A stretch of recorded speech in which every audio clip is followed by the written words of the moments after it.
Et salut à toi, j'espère que tu vas bien. Bienvenue dans ce nouveau podcast Successful. Ici, on parle business, on parle entrepreneuriat, on parle investissement immobilier et on parle finance. Et aujourd'hui, le thème de ce podcast sera dédié à l'immobilier. Donc voilà, j'espère que ça va te plaire. On va parler colocation.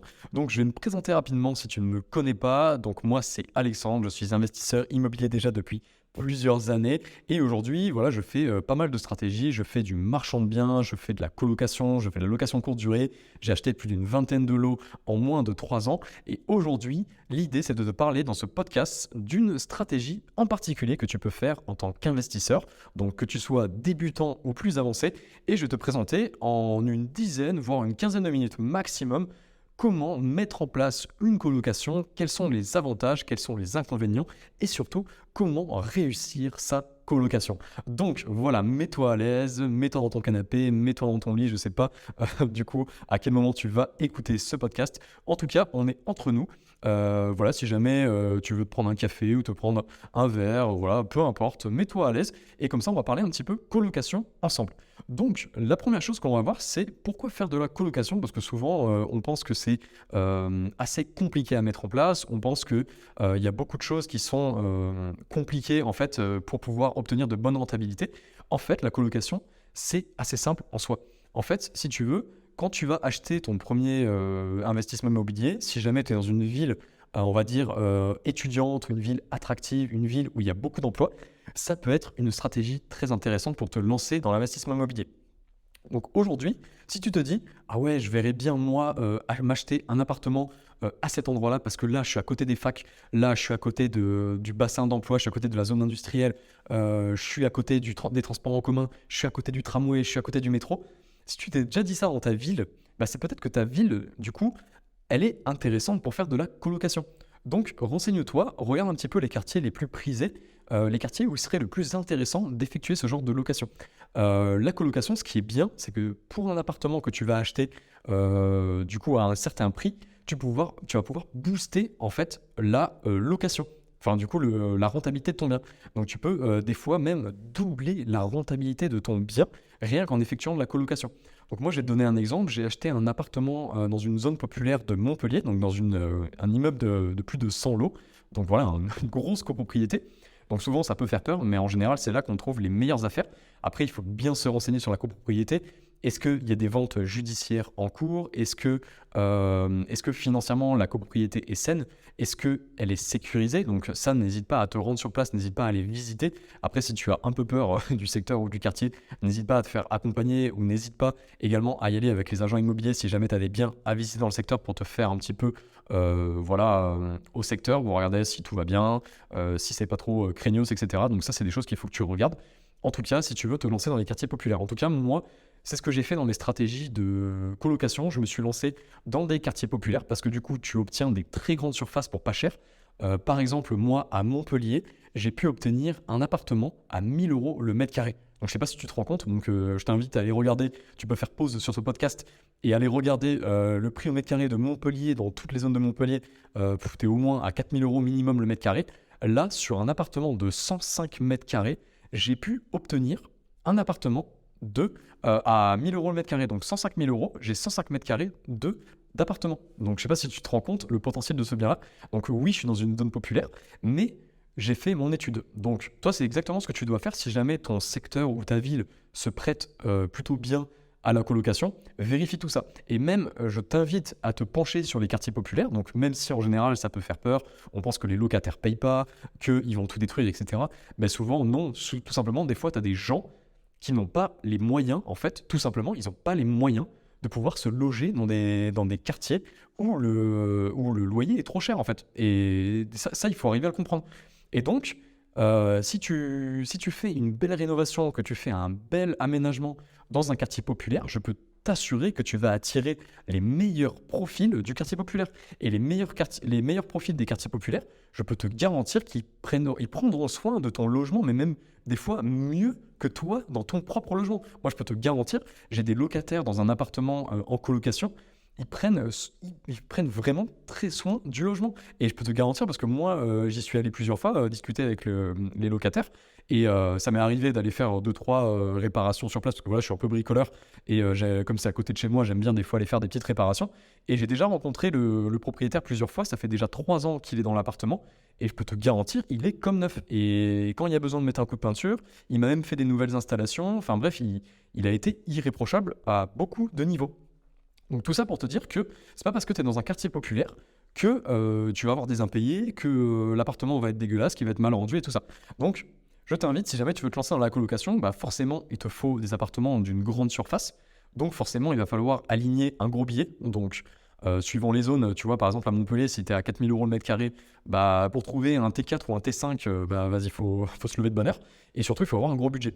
Moi, avec un budget de 100 000 €, j'ai pu obtenir du coup un appartement de 105 mètres carrés, ce qui est quand même très raisonnable, et ce qui m'a permis du coup d'obtenir des rentabilités de dingue. Donc là, juste pour information, cet appartement-là, j'ai 4 chambres, et dans ces 4 chambres-là, je les loue à 400 € unité. Donc par mois, ce qui me fait 1600 € par mois pour ce logement, pour 105 000 €, et après j'ai mis à peu près 15 000 € de travaux à l'intérieur, parce qu'il était quand même en mauvais état. J'ai refait la cuisine, j'ai refait la salle de bain, j'ai refait des peintures à l'intérieur. Et du coup, bien sûr, je l'ai meublé avec le minimum. Donc, c'est-à-dire le lit, la literie, le bureau, des espaces de rangement, etc. Un petit peu de décoration, voilà, un petit peu de réparation. Et tout ça pour te dire que avec les dépenses du coup liées à l'achat de l'appartement, plus les travaux, et la location et le fait que ça me rapporte 1600 € par mois, je suis à une rentabilité brute de plus de 16%. Donc, pour te donner, que tu te rendes compte en fait que pour aller chercher de la rentabilité, surtout quand tu veux faire de la colocation, quand tu as des petits budgets, si jamais tu te lances dans l'investissement immobilier, je t'invite absolument à aller regarder les quartiers populaires, parce que c'est là que tu peux obtenir un prix au mètre carré qui est dérisoire. Donc après, certes, il faut bien choisir, comme je te disais, l'immeuble ou l'appartement dans lequel tu vas investir, parce que je peux te garantir que moi, j'en ai visité des appartements dans d'autres quartiers populaires, bah, tout de suite, j'ai vu qu'il y avait un problème. Par exemple, tu avais des carcasses de voitures qui étaient dans les sous-sols, tu n'avais pas de vigile, tu n'avais aucune sécurité en fait, et je le voyais même, ça traînait en bas des immeubles, etc. Donc ça doit t'alerter un petit peu au niveau du secteur et du quartier. Après, si jamais tu vois que le quartier en soi, voilà, il est populaire, mais que la résidence elle est sécurisée, la résidence elle est saine, tout est bien entretenu, que voilà, il y a pas de signe en fait de criminalité ou quoi, bah, je t'invite à y aller en fait. Tu t'obtiendras des grandes surfaces, donc des T4, des T5 pour une bouchée de pain. Tu vas pouvoir faire une belle rénovation à l'intérieur, avoir les meilleurs locataires du secteur, donc comme ça au moins t'es tranquille, et du coup booster ta rentabilité au maximum. Donc tu peux obtenir, comme je te disais, du 16, du 20% facilement avec des stratégies comme de la colocation. Et après, tu as même des investisseurs, alors même moi je le fais dans certaines villes populaires, tu peux faire du Airbnb, donc la location courte durée. Donc ça, c'est aussi quelque chose que tu peux faire dans des quartiers populaires. Après, il faut bien choisir, comme je te disais, mais voilà, ne ferme pas la porte à cette opportunité, parce que souvent, c'est un peu contre-intuitif. Souvent, on pense qu'il faut être dans le meilleur quartier, le meilleur secteur pour pouvoir faire de la colocation, parce que nos étudiants ou nos jeunes actifs, ils veulent les meilleurs quartiers. Bah, pas forcément. Il y a des gens qui n'ont pas l'argent pour se loger et qui, du coup, préfèrent passer par des colocations pour se loger. Par exemple, dans une colocation, moi, sur 400 € par mois dans une chambre, tu peux te dire, ouais, mais à ce prix-là, il peut avoir un studio, le gars. Donc, quel intérêt d'aller dans un quartier populaire à 400 € par mois? Bah, je vais te le dire. 400 € par mois, il a sa chambre, il a l'électricité, l'eau chaude, l'eau froide, le chauffage, l'électricité, et en plus, il a le Wi-Fi. Donc, tout ça pour te dire qu'en fait, il paye 400 € par mois, mais il paye rien d'autre. Donc, en fait, il a tout intérêt à se mettre en colocation pour pouvoir réduire ses dépenses et pouvoir se loger. Parce que des fois, tu as des gens, ils peuvent tout simplement pas prendre un bail à leur nom tout seul pour se loger, parce que du coup, on va les refuser, parce qu'ils sont étudiants, parce qu'ils sont jeunes actifs, ils n'ont pas de garant, etc. Et des fois, ça peut poser problème. Donc voilà, tout ça pour te dire que de toute façon, dans ta colocation, tu trouveras toujours chaussure à ton pied. Il y aura toujours quelqu'un pour louer ta chambre, même si c'est dans un quartier populaire. Il suffit juste d'avoir une belle rénovation, parce que moi, j'aime bien dire, en fait, on a les locataires qu'on mérite. En fait, tes locataires sont à l'image de ton bien. Si ton bien, il est pourri, tu auras des locataires pourris. Voilà, je te le dis, je te parle cash. Et si jamais tu as une belle rénovation, que tu proposes des belles prestations, même dans un quartier populaire, tu auras les meilleurs locataires des quartiers populaires. Et donc, du coup, tu auras des profils qui paieront toujours en temps et en heure leur loyer. Moi, je te disais, j'ai plusieurs appartements en quartier populaire. Tous mes locataires me payent en temps et en heure, il n'y a aucun problème. En plus, ça, c'est quelque chose que je t'ai pas dit et que je vais ajouter du coup avant de finir ce podcast sur la colocation. c'est que les locataires dans les quartiers populaires, en plus de ça, souvent, ils touchent des APL, ils touchent beaucoup d'APL, donc des revenus CAF, etc. Et donc ça te permet également d'être rassuré et d'être assuré d'être payé pour tes loyers. Donc ça aussi, c'est un plus. Donc voilà. En gros, pour te la faire court, la colocation, c'est une stratégie qui est ultra intéressante. Souvent, pour un premier investissement, on n'y pense pas forcément. Pourtant, c'est ultra rentable. Nous, on a beaucoup d'apprenants chez Phoenix du coup, qui investissent dans l'immobilier pour la première fois. Ils font de la colocation parce que du coup, ils ont un secteur qui s'y prête. Ils ont un marché qui est porteur, on va dire, dans leur secteur, dans leur ville. Et donc, forcément, ils se sont intéressés à ça. Ils ont vu qu'il y avait des transports en commun qui étaient bien desservis à tel endroit de leur quartier ou de leur ville. Ils se sont rendus compte qu'il y avait des belles surfaces pour pas très cher. Et donc, tout ça, ça les a amenés à penser justement que lancer une colocation serait peut-être intéressant. Et souvent, on oublie, et ça, je vais finir là-dessus, en tout cas pour finir sur ce podcast-là, comme je te l'avais dit, entre 10 et 15 minutes pour te montrer l'intérêt de la colocation et te donner quelques tips. C'est que la colocation, souvent, on oublie que les quartiers populaires existent et que souvent, c'est les meilleurs endroits pour pouvoir démarrer pour pas cher et faire des belles rénovations. Et c'est surtout là qu'on peut obtenir des plus grandes surfaces pour pouvoir investir massivement dans l'immobilier pour commencer et pour avoir des rentabilités qui frôlent les 20%. Et ça, je te le dis, c'est possible. Et surtout si tu aménages de la manière correcte ton appartement, parce que tu peux très bien acheter par exemple un T3 ou un T4, et si le logement s'y prête, et si jamais tu es bon en aménagement intérieur, tu peux très bien transformer cet appartement-là en rajoutant par exemple 1 ou 2 chambres. Et donc t'imagines, tu rajoutes 1 ou 2 chambres, tu te rajoutes 400, 500 euros par mois, suivant la prestation que tu proposes. C'est pas négligeable en fonction des travaux que tu dois faire.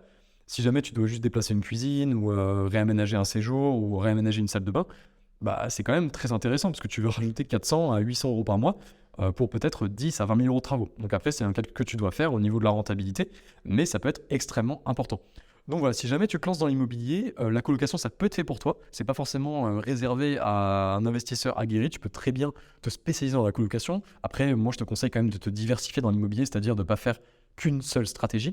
Mais par contre, pour commencer, si jamais ton secteur s'y prête, si jamais tu es dans une ville dynamique qui accueille des étudiants, où il y a des facs, des universités comme nous ici à Montpellier, ou à part ça peut être en région parisienne également, avec des zones d'activité où il y a des bassins d'emploi, où il y a des zones industrielles, etc., qui peuvent être intéressantes pour accueillir des jeunes actifs, pourquoi pas se lancer dans la colocation. Comme ça, au moins, tu te lances pour un budget pas très cher, en visant, comme je te disais, des quartiers populaires, et du coup, tu peux booster ta rentabilité pour ton premier investissement. Et après, pourquoi pas tester dans un second temps un immeuble de rapport, un appartement plus classique, de la location courte durée, etc. Mais pour commencer, pourquoi pas partir sur une colocation. Donc voilà, ce petit podcast touche à sa fin. Donc, ce que tu dois retenir, c'est que la colocation, c'est un moyen extrêmement intéressant pour booster ta rentabilité. C'est pas forcément quelque chose de compliqué. Et si jamais tu as du mal à trouver des grandes surfaces pour pas cher, en tout cas dans ton budget, si jamais tu démarres dans l'immobilier et que tu n'as pas beaucoup de budget, je t'invite à te tourner vers les quartiers populaires. Et si jamais tu as des questions ou des remarques vis-à-vis des quartiers populaires, n'hésite pas à me l'écrire en commentaire ou alors nous contacter via les réseaux sociaux. De toute façon, tu auras toutes les informations dans la description de cet épisode. Et si jamais tu as la moindre question sur l'investissement immobilier, n'hésite pas également à nous solliciter. On accompagne énormément d'investisseurs immobiliers à faire leur premier achat immobilier, que ce soit de la colocation, de l'immeuble de rapport, du Airbnb, etc. Il n'y a aucun problème, on accompagne tout type de profil. Et si jamais tu veux voir un petit peu nos projets, voir un petit peu ce qu'on a fait dans l'immobilier, je t'invite à t'abonner du coup aux autres réseaux. Par exemple, on a YouTube où on présente pas mal de contenu sur l'immobilier si tu souhaites aller encore plus loin dans tes connaissances. Mais après, tu peux très bien aussi continuer à écouter ces podcasts où on fera des épisodes un peu plus dédiés à certains investissements, certains types d'investissements dans l'immobilier. On te donnera quelques tips également en entrepreneuriat, en business et aussi un petit peu en finance parce que du coup, le milieu de l'investissement immobilier, c'est aussi un milieu 360 degrés. C'est un petit peu de l'entrepreneuriat en fait. L'immobilier, tu verras quand tu vas te lancer, c'est comme être un entrepreneur. En fait, tu es un entrepreneur de l'immobilier et du coup, il y aura certaines choses qu'il va falloir maîtriser en dehors même des skills que tu auras en tant qu'investisseur. Donc tu verras, ça on en parlera dans d'autres podcasts. Mais voilà, en tout cas, c'était important de le dire. Et si jamais tu souhaites voir nos projets, comme je te disais, abonne-toi à la chaîne YouTube, va voir nos réseaux sociaux. On donne également énormément de conseils à ce niveau-là. Donc voilà, j'espère qu'en tout cas, ce podcast t'aura plu. Je te souhaite beaucoup de réussite dans tes projets, quoi que tu entreprennes en tout cas. Et si tu as la moindre question, de toute façon, la Team Phoenix et à tes côtés. C'était Alexandre, j'espère en tout cas que ça t'a plu. Et n'hésite pas à nous retrouver sur tous les autres réseaux sociaux. Et n'hésite pas, bien sûr, à écouter nos autres podcasts et nos autres épisodes. Je te dis à très bientôt. Très bonne soirée, très bonne journée, suivant le moment où tu nous écoutes. Allez, à très vite. Ciao.